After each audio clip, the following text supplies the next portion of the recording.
보시면 상법의 중요 조문과 소장의 기재 형식 이렇게 돼 있어가지고요.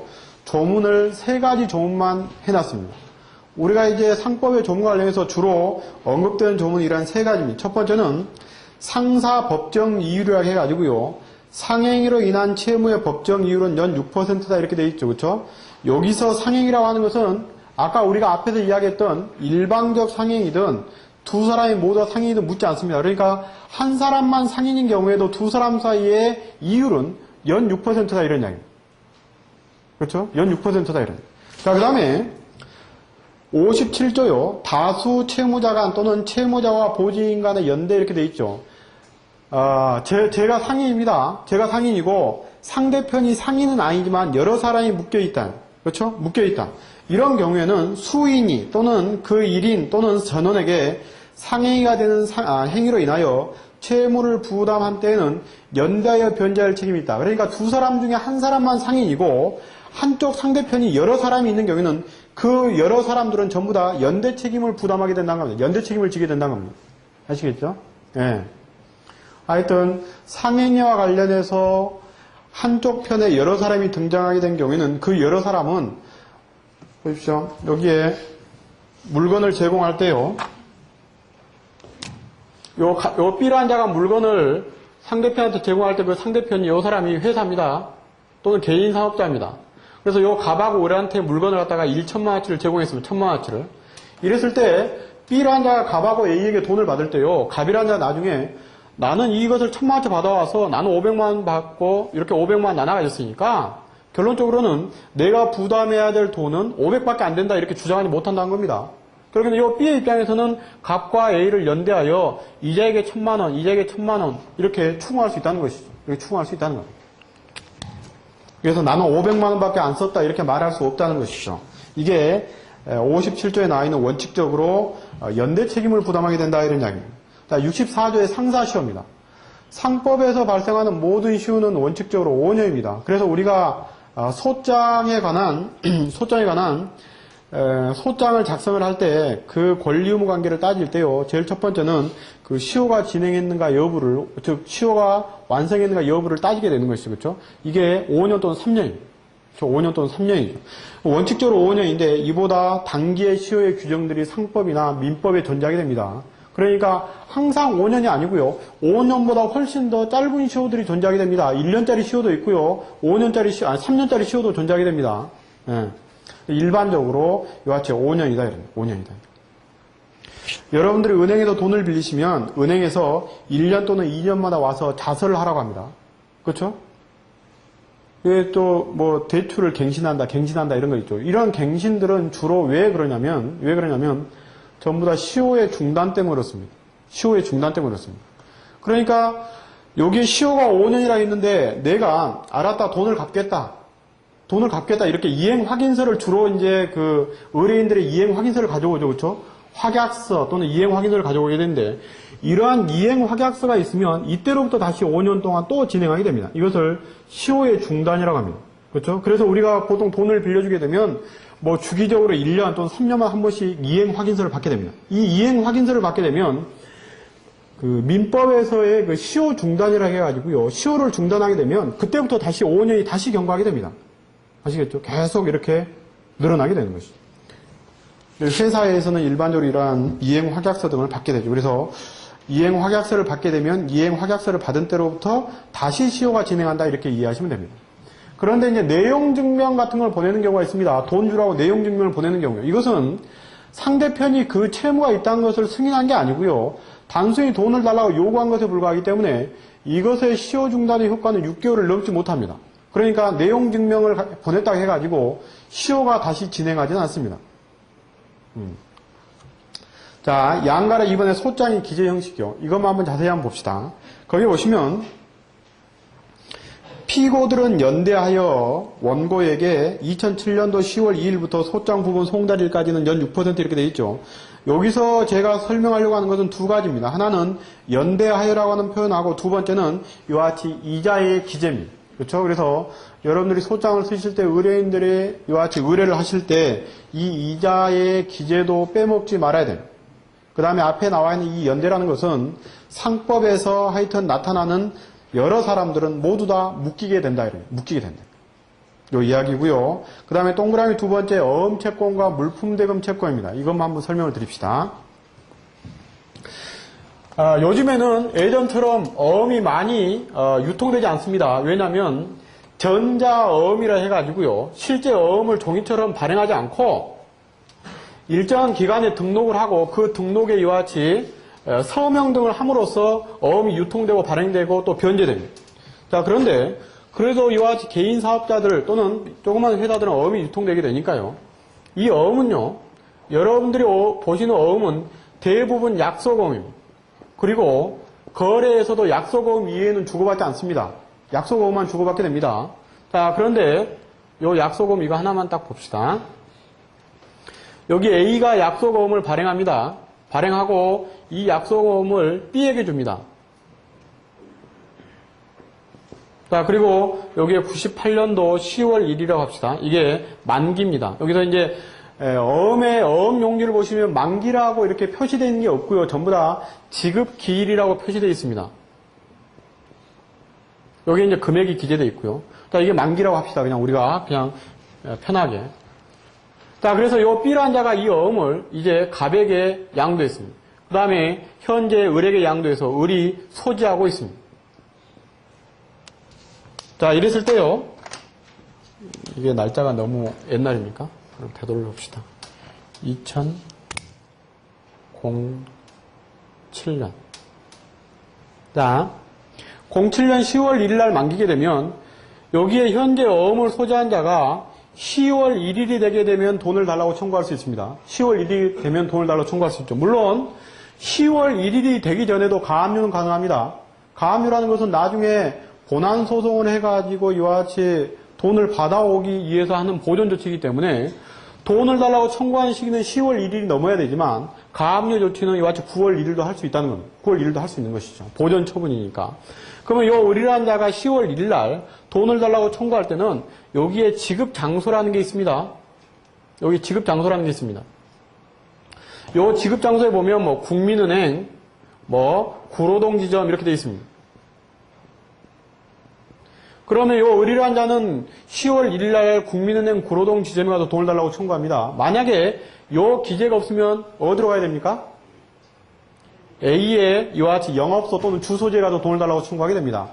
지급장소가 있으면 지급장소에 가서 돈을 달라고 청구하고 지급장소가 없으면 이와 같이 발행인의 영업소 또는 주소지에 가서 돈을 달라고 청구합니다. 자, 그러면 요 을이란 자가요. 을이란 자가 돈을 달라고 청구할 수 있는 기간을 봅시다. 요 을이란 자가 발행한 A한테 돈을 달라고 청구할 수 있는 기간은 몇 년입니까? 3년입니다. 3년입니다. 지급기일이 만기가 지난 때로부터 3년이니까 10월 1일이 지난 10월 2일부터 계산하게 되면 8년, 9년, 10년, 2010년도 10월 1일 날 12시까지 돈을 달라고 청구할 수 있습니다. 3년이요.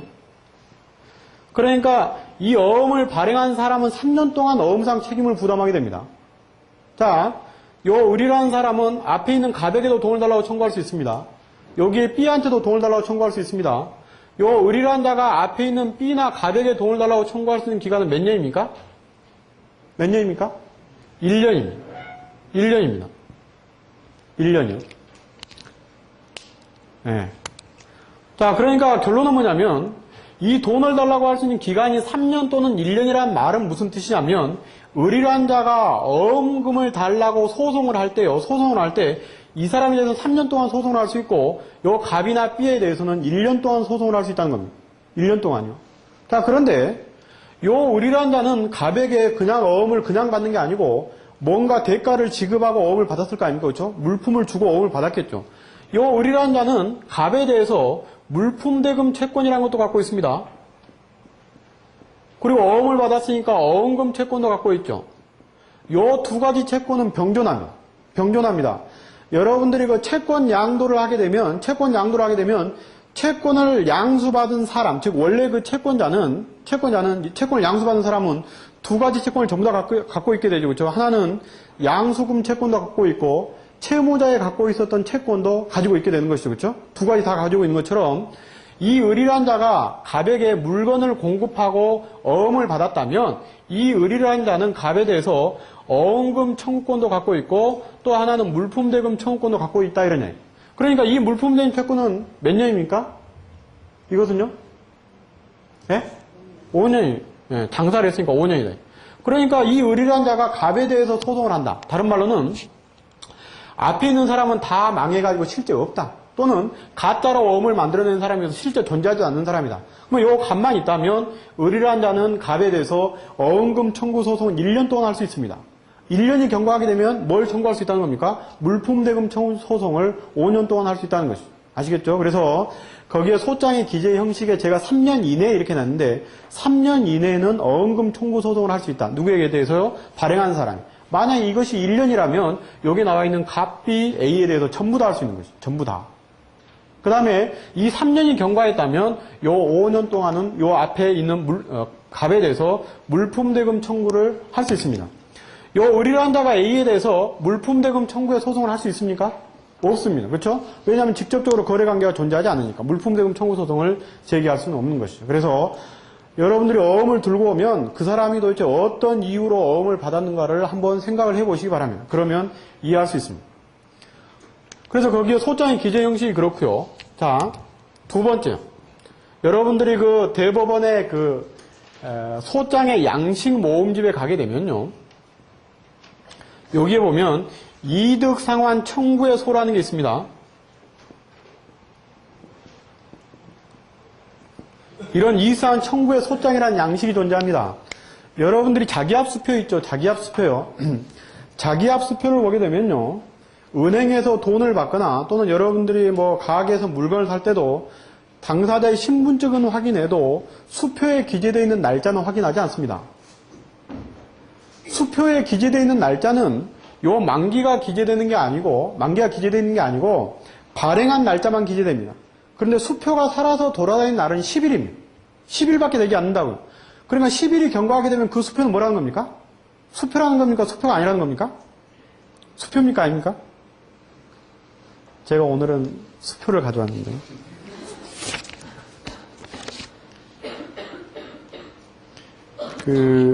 이것은 2007년도 11월 8일 날이 발행일이에요.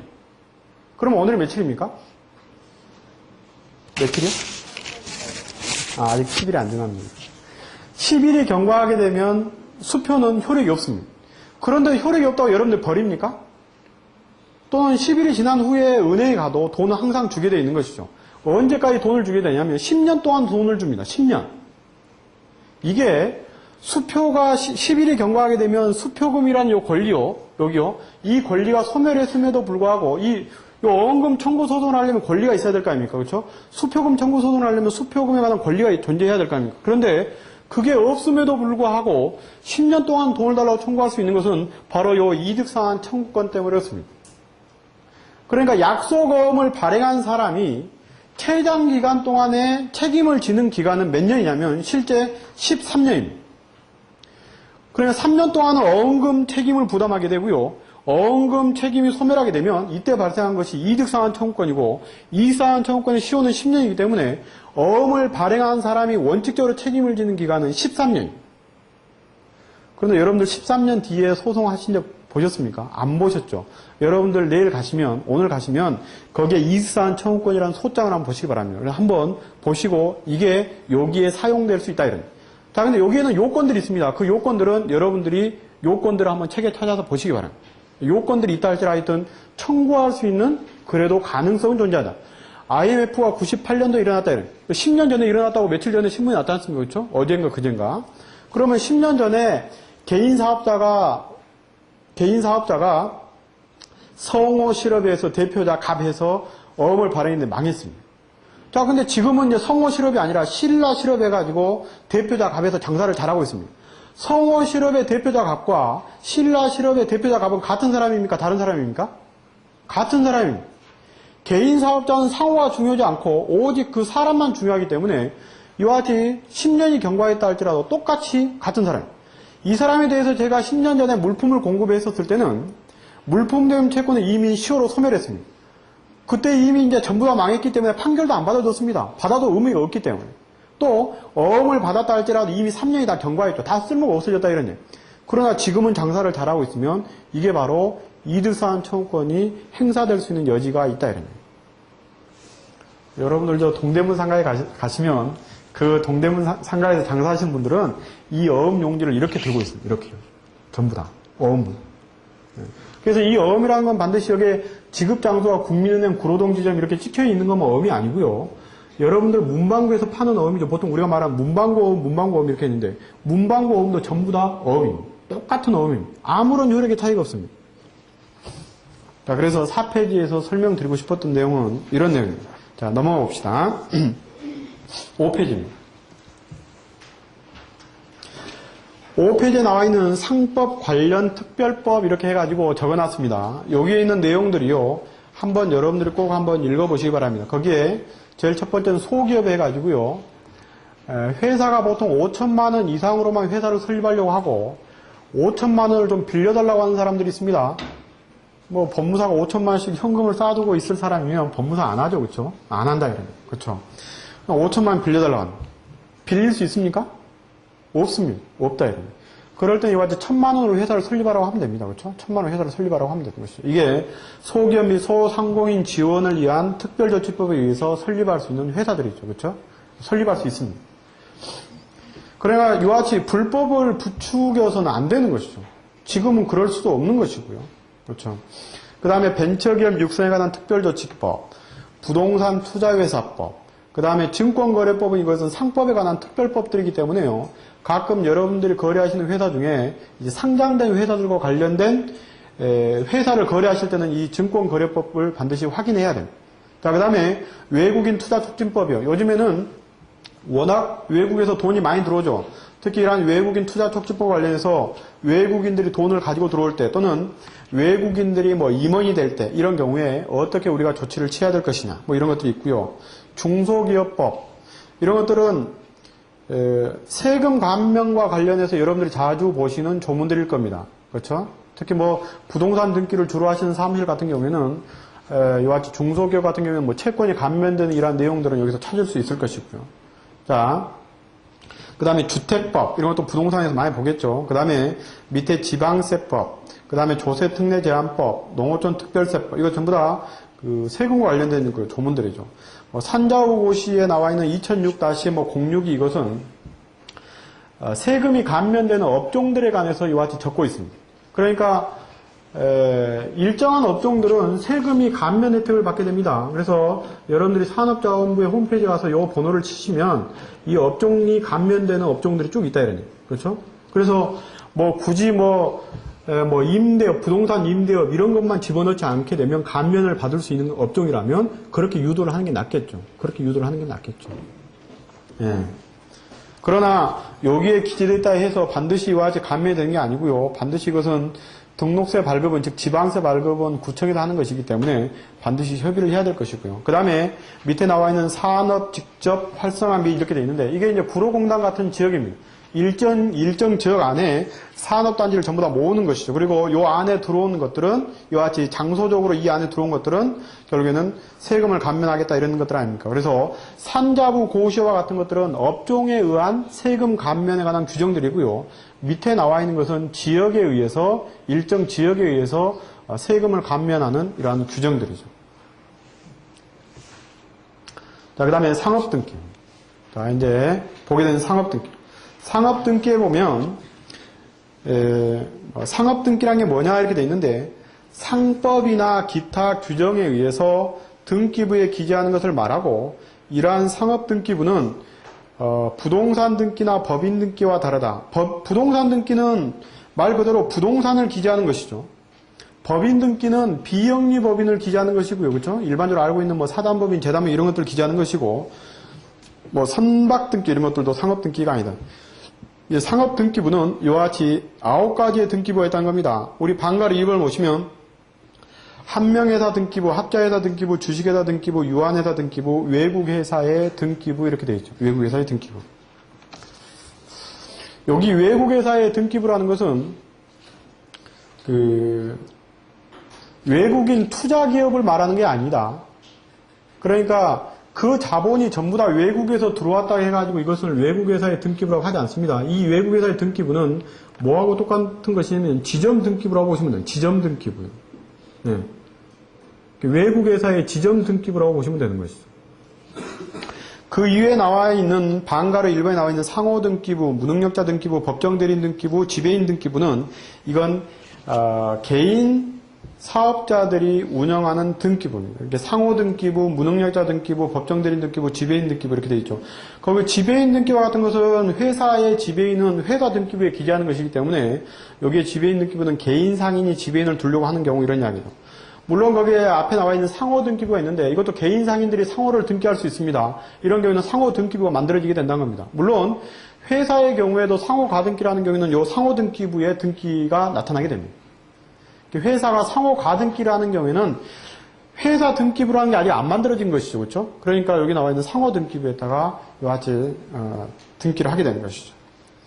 자, 그 다음에 상업등기 효력이요. 37조하고 38조 이것만 봅시다. 자, 37조 보시면 등기의 효력 해가지고 1번입니다. 등기할 사항은 이를 등기하지 않게 되면 선의 제3자에게 대항하지 못한다. 등기한 후라도 제3자가 정당한 사유로 이를 알지 못한 때는 제1항과 같다 이렇게 돼 있는데 그 1항의 이야기가 그 밑에 적어져 있는 등기 사항의 효력 발생 시기는 언제냐 이런 이야기입니다. 자, 등기는 크게 창설적 효력의 등기하고 대항 요건의 등기 효력 이렇게 두 가지로 구분됩니다. 창설적 효력의 등기하고 대항 요건의 등기로 두 가지로 구분되게 됩니다.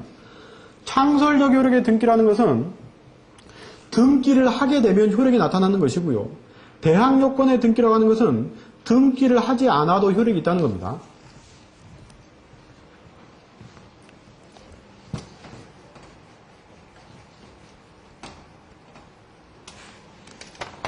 자, 등기부는 특히 등기 효력과 관련해서 창설적 효력이 있다. 그 다음에 이제 대항적 효력의 등기다 이렇게 구분을 하게 되는데요. 이 창설적 효력은 등기부가 만들어져야만이 효력이 있다는 겁니다. 이게 이제 회사의 설립 등기죠. 설립 등기를 해야만이 A 주식회사라는 게 나타나게 되는 것이고, 그 다음에 합병이라든가, 뭐 분할이라든가, 그 다음에 주식의 포괄적 이전이라든가, 이런 것들이 이제 주식회사에 있는 대표적인 것들이죠. 그 다음에 유한회사 같은 경우에는 이런 게 있습니다. 증자등기요. 우리 회사, 주식회사의 경우에는 증자는 납입기일 날 돈을 내게 되면 그 다음날 주주가 되죠. 그러니까 돈을 오늘까지 내고 등기는 오늘 신청한 게 아니라 내일 아침에 신청을 하게 되는 이유는 내일 아침에 효력이 나타나기 때문에 등기를 신청하게 되는 겁니다. 근데 등기를 하지 않아도 돈을 냈으면 전부 다 주주가 된다 이런 이야기죠. 그렇죠? 예. 근데 유한회사의 증자의 경우에는요. 유한회사의 자본 증자의 경우에는 증자의 등기를 해야만이 증자의 효력이 나타나게 됩니다. 이게 주식회사하고 차이점입니다. 자, 그리고 나머지 건 전부 다 대항적 효력의 등기들입니다. 그러니까 내가 이번에 주총에서 이사로 선임됐는데 내가 이사로 되는 시기는 언제냐 이런 이야기입니다. 언제입니까? 주총에서 선임되고 취임 승낙을 했다면 바로 이사가 되는 것이다. 내가 대표이사가 되는 시기는 언제냐? 이사에서 선임되고 내가 취임만 승낙했으면 바로 대표이사가 되는 것이지 등기부에 기재돼야지 대표이사가 된 게 아니다. 내가 이와 같이 이번에 주금 납입을 했는데 언제 주주가 되는 것이냐? 주금 납입한 다음날 주주가 되는 것이지 이와 같이 등기가 되어야만이 내가 주주가 되는 건 아니다 이런 이야기죠. 그렇죠? 그래서 나머지 것들은 전부 다 대항적 효력의 등기다 합니다. 그러니까 결국에는 우리가 과태료를 물게 된다 이런 이야기는 과태료를 물게 된다 이런 이야기는 이미 효력은 다 있다는 거죠. 효력은 다 있고 결국에는 나중에 등기가 됐다 이런 이야기. 자, 그 다음에 두 번째 38조입니다. 지점 소재지에서의 등기의 효력이요. 지점 소재지에서 등기할 사항은 등기하지 아니한 때는 전조의 규정은 그 지점의 거래에 한해서 적용된다 했는데 그 밑에 보시면 지점 소재지에서의 등기 사항과 등기부의 일치 방법 이렇게 되어 있죠. 지점 소재지에서 등기해야 될 사항이 뭐냐 이런 이야기입니다. 여러분들 다 알고 계시는 임원들 중에서는 대표이사만 등기되죠. 그렇죠? 대표이사만 등기되죠. 그러니까 등기된 사항이 뭡니까? 상호라든가 본점 소재지라든가 목적이라든가 그 다음에 대표자 이런 사항만 등기될 뿐이지 주식에 관한 사항이라든가 사채에 관한 사항이라든가 이사나 감사에 관한 사항들은 등기되지 않죠. 그렇죠? 등기되지 않습니다. 그런데 가끔 여러분들이 관리하는 회사의 지점 등기부 등본에 보시면 지점 등기부 등본에 이사도 기재되어 있고요. 감사도 기재되어 있는 경우가 있고 거기에 뭐 주식이 기재되어 있는 경우가 있고 이렇다 이런 거예요. 그렇죠? 근데 그런 등기부들은 전부 다 잘못됐다는. 그러면 나중에 자 그러면 이제 여러분들이 이제 알았다 이런 이야기입니다. 예전에 이제 서울에 본점이 있고 여기에 A란 상호, 그 다음에 대표자는 각, 그 다음에 이사을, 그 다음에 여기 사채 이런 게 있는데 이런 것들은 전부 다 본점 소재지만 등기되어 있다. 자, 지점이 수원에 있는데요. 수원에 등기할 사항은 여기 있는 사항들 중에서 여기 A, 그 다음에 대표이사 갑 이것만 등기되는 것이고 그렇죠? 요거 등기되지 않죠. 여기에 등기되지 않죠. 근데 여기에 등기부에 이삭을, 그 다음에 사채 이렇게 등기되어 있다는 겁니다. 그러면 이제 지점 등기부가 잘못됐으니까 이걸 지워야 될 거 아닙니까? 그렇죠? 이걸 지워야 되는데 이걸 지우는 방법은 어떻게 지우는 것이냐는 이것은 이사의 결의로 지우는 게 아닙니다. 또는 주총 결의로 지우는 게 아니고 결국에는 원래 지점에서 등기할 사항이 잘못 등기됐다면 등기할 사항이 아닌 것이 등기되었다면 이것은 원칙적으로 직권 말소돼야 됩니다. 직권 말소해야 되는데 직권 말소를 안 하죠. 그러니까 어떻게 해야 됩니까? 이와 같이 신청에 의해서 말소를 시켜야 됩니다. 신청에 의해서 말소를 해달라고 하면 전부 다 말소를 해줍니다. 뭐 이사의 의사로를 가져와라 또는 뭐 본점의 등기부 등본을 다시 고쳐와라 이런 말을 하지 않는다는 겁니다. 그렇죠? 아시겠죠? 그래서 이렇게 여기에 잘못된 등기부들은 고쳐야 되는 것이죠. 여기에 지점 등기부 중에 가장 이제 주의해야 될 것이 바로 이러한 그 등기할 사항을 등기시키지 않는 것. 또 하나는 여기에 본점의 요 대표자의 주소가 바뀐 경우에도 항상 여기에 지점의 이와 같이 요 주소도 바꿔야 된다는 이런 사항들이에요. 그렇죠? 이런 사항들만 여러분들이 주의하시면 커다란 문제는 없을 겁니다.